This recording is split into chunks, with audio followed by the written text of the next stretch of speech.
Excuse me. Hi everyone. I have a little bit of a cough, cold, a little sick here.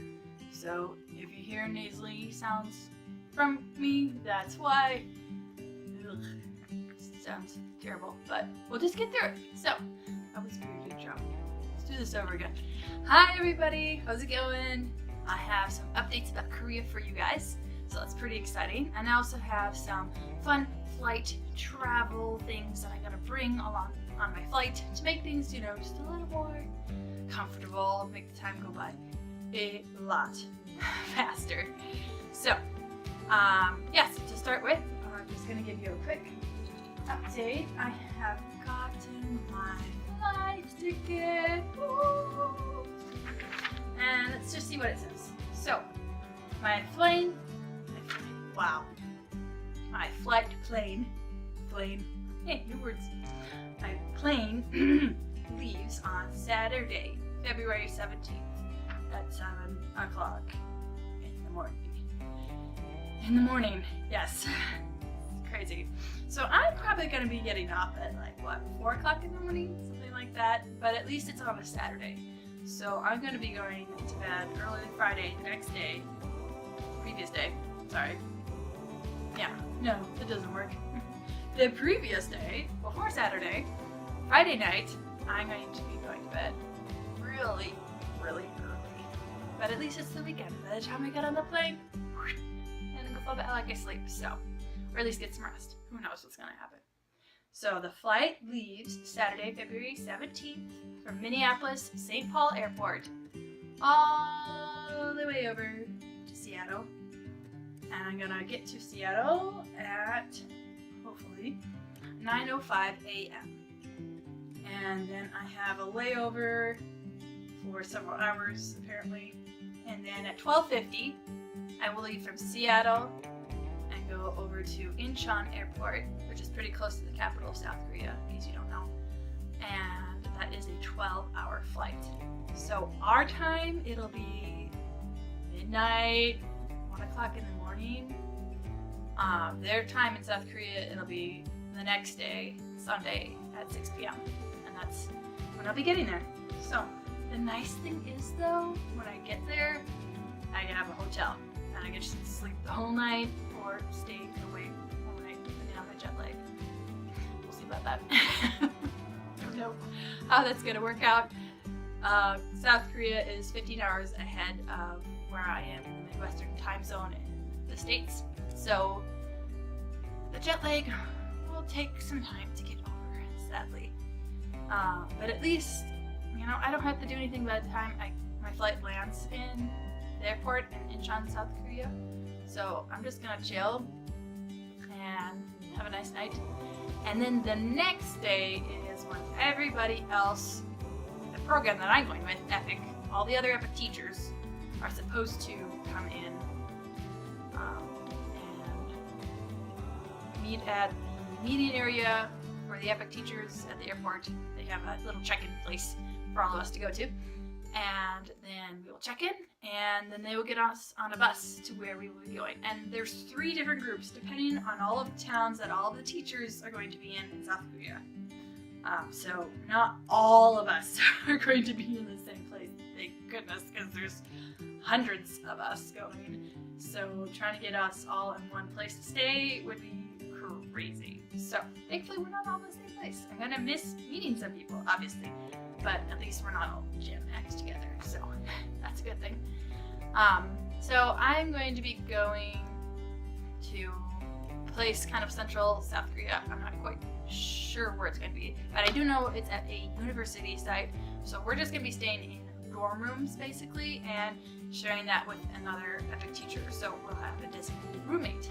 And the training orientation part of this program lasts almost 2 weeks. I think. Maybe it's a week. Something like that. 9 days? I think. Someone correct me below. Tell me how long it is because I don't remember. But anyway, so technically the first day of training is everybody arriving at the airport. That's not even like training, to be honest, but we're all just gonna arrive at the airport that first day and then all take our buses to the designated university or wherever we're going to be at. And then the next day is when the training actually begins. And there's just going to be, you know, lectures, people telling us about different teaching methods and techniques and lesson plans. We actually have to make a lesson plan during orientation, so that'll be good for me to just like go over some things, remember, okay, how do I lesson plan? No, I didn't forget how to lesson plan. I know what I'm doing. A lot of it I just jot down little notes, most of it's in my head, come up with ideas, whatever, that sort of thing. But it'll be nice to just write something out and present it to all of the teachers at your designated place, and then you'll get some feedback on it afterwards. And other people will tell you like what they liked about it, some room for improvement, you know, just things like that. And you don't get to pick what your lesson plan is going to be on, sadly. That would be nice, but they just say, hey, this is your subject, this is your grade level, this is the place at which they are in their English level, and go for it. Make a lesson plan. So I've done lots of these before. I'm not too worried. It'll be fine. Trust me. I hope it's okay. Please like it. Please. Okay. Hi, my dog is right below me and she is just begging for attention. Hi, Aspen. How are you? I'm gonna miss this dog. Hi. Oh, there she is. There she is. Say hi, Aspen. Look at the camera. Alright, down. This is my YouTube video. Okay? I'm not supposed to be in it. They don't. She's like, nope. I'll just keep petting her. You'll probably hear her in the background a little bit, so I'll just do that. So, back to training orientation. So like I said, we had to make a lesson plan. But that's at the very end of orientation, so they'll tell us right at the beginning. We have basically a whole week to plan this thing in between all of the lectures, and we're going to do some sightseeing. And people tell us, you know, tips for being in Korea, the culture, and also teach us some Korean, which will be really useful and handy to have. I've learned a little bit of Korean. I know some basic phrases. 안녕하세요, 감사합니다. And the first one means hello, and the second one means thank you. And those are the formal ways of greeting and thanking someone. And I'm learning how to read the Korean alphabet. I've gotten over it a few times and I remember most of it. I have to brush up on it though. I hear the alphabet is really easy to learn. What I've gone through so far, yes it is. It's pretty easy. It's when you get to the grammar part of the language, that's when things get difficult. But I mean, with any language, that's going to happen. You know, it's just part of learning a language. So you just gotta overcome it if that's something that you want to do. And it is, honestly. If I'm going to be in a different country, I'm going to be learning the language. Like, that's just common sense. You should be doing this. Duh. Oh. Anyway, I'm going on little rabbit trails. So this is me. This is what my videos are like. Get used to it. Because that's just going to be how it is. So next part of the training. So at the very end, we will meet our principal. We're going to meet our principal, probably our vice principal, and our co-teacher from our school, the main school. We could be at more than one school, who knows.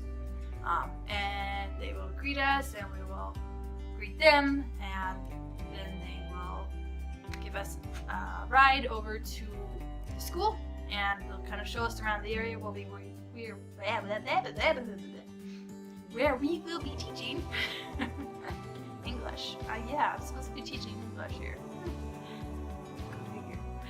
So where we are going to be teaching, they'll give us a little quick tour, and then our co-teacher is supposed to take us back to our apartment and show us around and maybe take us out shopping. Who knows? So after that, school begins, and so does my life in Korea. Woohoo! So that's my updates. Basically, it's just telling you a little bit about when I'm leaving and what I'm going to be doing right when I get into Korea.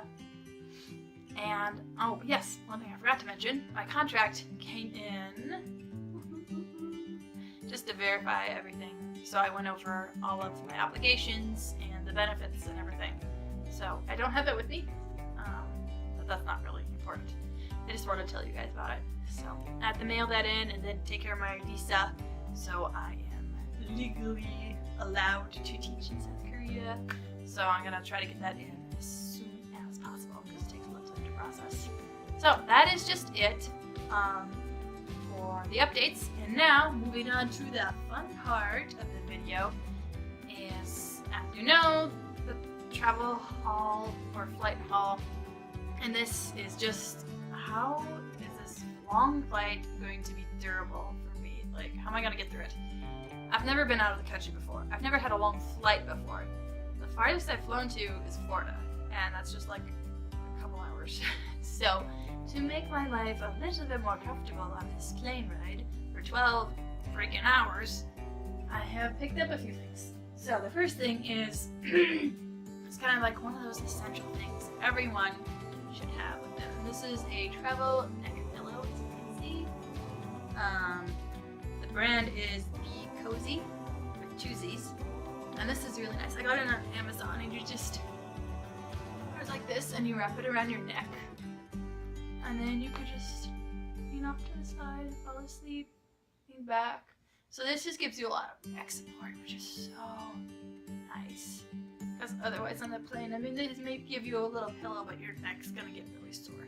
So that's something that I have wanted, and it's cool. It's got this little clip thing that so you just clip it onto your carry-on or your purse or whatever you've got. So that's really nice. And the next thing is a collapsible water bottle. Look at that.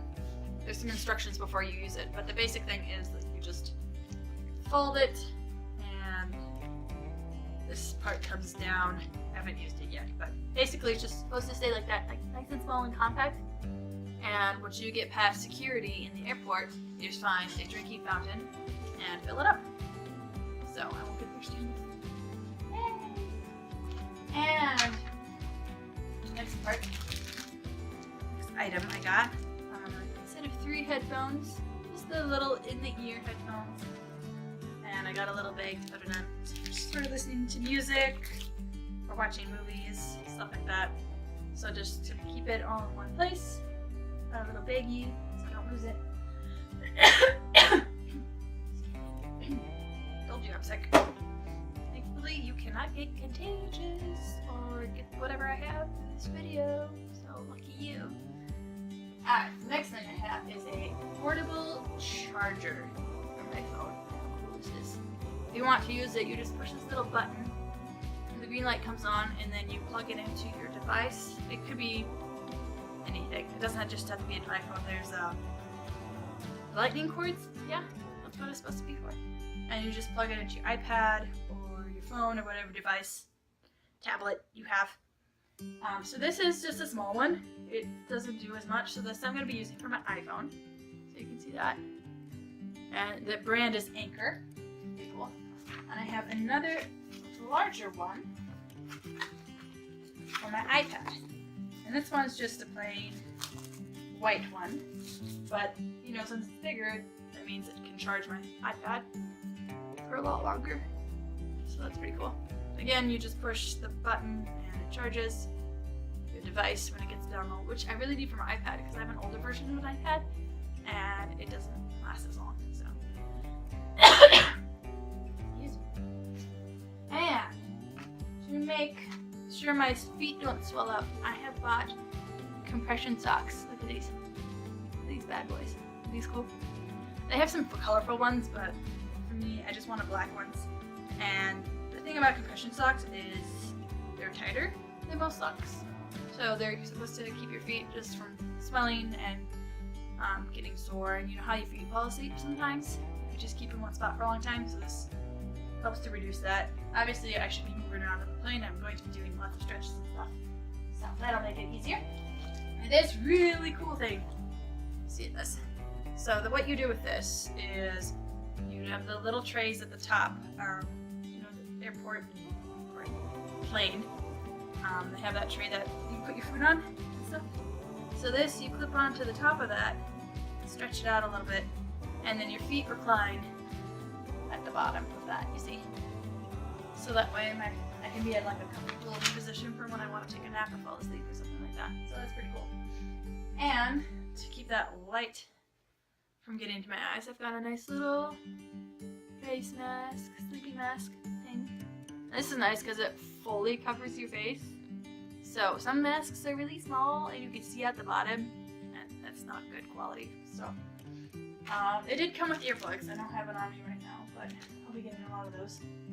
And another thing I like to do is color, just for fun. You know, like coloring for adults has become pretty popular now. Well, I got myself some coloring books. Whimsical Garden and color art patterns. It's upside down or backwards, whatever, so you can't quite read it. And because colored pencils, you have to sharpen them a lot, and I'm just not down for that anymore. I love using colored pencils, that's just my thing, because I can do better shading, but it's just not practical for flying. So I got gel pens. Look at this, look at this. These are really cool. 100 of them. Yeah. Your girl uses a lot. Okay, I'm gonna go through these pretty quick. Well, hopefully not too fast, but fast enough that I feel like I need 100. And I just ordered a compact pencil pen case that you can put like 100 pencils or pens into. So I got a couple of those because I want to spread it out. Gel pens are a little thicker than pencils, so I just want to be on the safe side. Maybe I'll put some of my pencils on there, who knows. So yeah, that's about it. And, oh wait, no, that's not it. I forgot. I'm sorry. Apologize. To make the flight really more comfortable and go by really fast, on my iPad, that old one I was telling you about earlier, I have Netflix. So I have downloaded as many movies and TV shows as the darn thing is going to let me download. And because it's downloaded, that means I don't have to have Wi-Fi or data. I can watch it whenever, wherever I want to. So I downloaded a bunch of movies and TV shows on Netflix, which is pretty awesome. I also have my Kindle app on there, so I'm going to be doing some reading. I have some Agatha Christie novels to read, so I'm pretty excited about that. And really important, on the flight, obviously they give you food and snacks, but to settle my stomach, I'm also going to be bringing some of my own comfort foods and snacks. So I am looking for healthy and wholesome snacks to bring on the plane. I know it's easy to just fill up on candy and sweets and cheesy cracker things, but I'm looking for something a little more healthy. So if you guys have any suggestions for healthy food that is a good snack that I could just buy at Walmart or something like that, Whole Foods is fine too, like go to Trader Joe's. There's a Fresh Thyme close to me too. Otherwise, something I can get on Amazon. So if you want to comment below and tell me what snacks you recommend or really like that are healthy. I mean, it's okay if some of them aren't as healthy, whatever. Just make sure they're low on the sodium level and caffeine level because I don't want too much of that. It's going to keep me wide awake from that one. So yes, comment below. As always, please make sure you like, comment, and subscribe. And there's the little subscribe button. Wait, no, not down there. You guys are on the other side, sorry. The subscribe button on this side, it's just a little box that says subscribe. It's literally right under this video. And I'm also going to link add a link to my Facebook group. It's called Emilee's Epic Explorations. And that's just a group on Facebook that I made. And it's got my videos linked, obviously, to YouTube. But it also has more than that. I'm going to be putting pictures on there. I'm going to be making posts, just fun things like that. People, you guys are free to ask questions down there. If you have questions, obviously put them in the comment section below. But if you have questions on my Facebook page group that you want to ask me, just add it there. Okay? So that is it. Thank you so much for watching this video. I know it's really long, so I apologize for that. But I just had a lot to talk about, and this is most likely going to be my last video until I leave for Korea. And then after that, you will see me in Korea. So, I have to say goodbye. See you later.